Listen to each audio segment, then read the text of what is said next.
Hello and welcome everyone to this video. In this video, we'll be looking at CAT 2021 first slot analysis. I'll try to ensure that I'm not passing any judgment on this paper and giving you the factual part about the paper.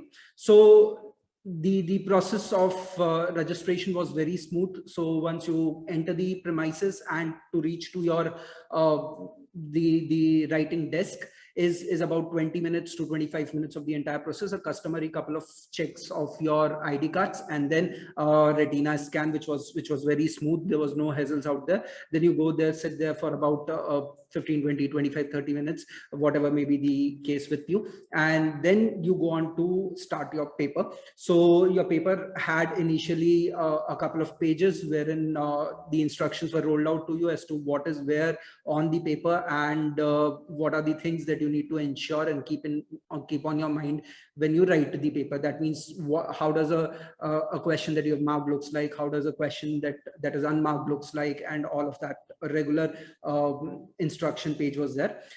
Let's come down to the paper straight and understand what was there on the paper. You had your first section as your VARC section. Your second section was DILR, and your third section was quantitative ability. As usual, it stays the same as that of the last year, 40 minutes for each of the three sections. Then it comes to VARC. There were about 16 questions from reading comprehension, 4 questions each from 4 reading comprehensions. There were about 8 questions on verbal ability, with 2 coming from odd parajumbles and 3 coming from parasummary and 3 coming from pure parajumble questions. So all in all, 24 questions on verbal ability and reading comprehension section. DILR was consisting of about 20 questions with 2 sets of 6 questions each and 2 sets of 4 questions each. So all in all, 20 questions there.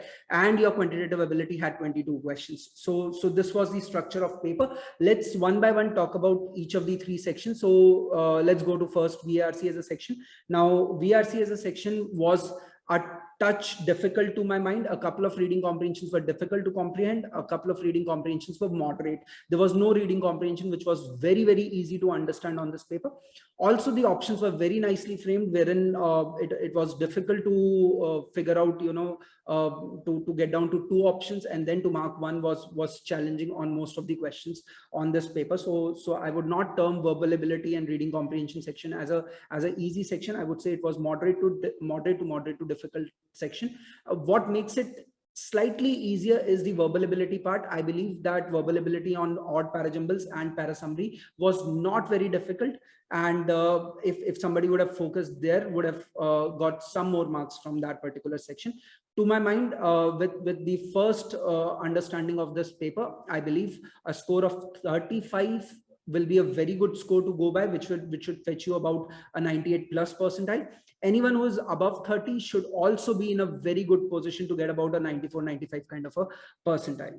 One peculiar thing that I observed on this was a bit of vocabulary was definitely required on this paper. That means the reading comprehensions had words which were not used in our which are not used in our daily life, so to say. So on that front, I found it a slightly more interesting kind of a paper. Let's move on to DILR. DILR had 2 sets of 6 questions each and 2 sets of 4 questions each. The set of 6 questions and 6 questions were to my mind slightly lengthy. Of course, had to be because they had 6 questions. There were a couple of DI questions. One question which had bar graphs and had one bar graph with a couple of denotions on that, and there was one DI set which had a data interpretation, not a typical data interpretation in the sense of graphs and charts, but the entire data was given in terms of a table, and you were mixing a few contents to get down to a certain variety of product and all of that, and the pricing was given and things like that was there. To my mind, anyone who has attempted about 8 questions on this paper is in a very good position to get about a 98+ kind of a percentile. So anything about a 24+ number of or the score for that matter should fetch you about a 97, 98 plus kind of a percentile. Anyone who has been able to do 6 questions also should feel confident about it, because let's say if you have got into one of those sets which was a 6 question set, completed that and was not able to do anything beyond that, I don't think you really need to press the panic button at the moment. If you can get all those 6 questions right, I think you will be in a fair percentile range of about a 90 plus at least, I'm saying. Now that was about DILR. If I go to quantitative ability section, it was as usual algebra and arithmetics heavy paper.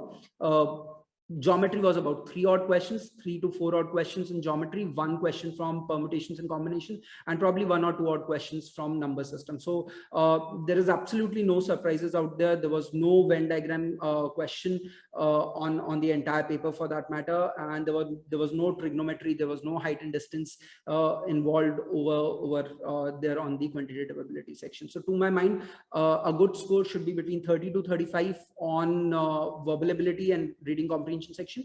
A DILR should be close to 20 to 24 should be a fair score. And on quantitative ability section, I don't think that was a very difficult one. That was a moderate paper. It was not a very easy paper because the questions were slightly lengthy, but it was a moderate paper. I'll not term it as a very difficult one. So about 30 marks over there. So all in all, if at all you are getting anything beyond 90 on this paper, you should feel confident about yourself. Anything above a 95 or in excess of 100 should feel very, very confident in terms of getting good calls from the old IIMs, and the percentile should be about a 98.5 plus to about a 99 plus kind of thing. As usual, a typical CAT paper with a 50% of overall score, you can expect a very good percentile of about a 98.5 plus to 99 plus.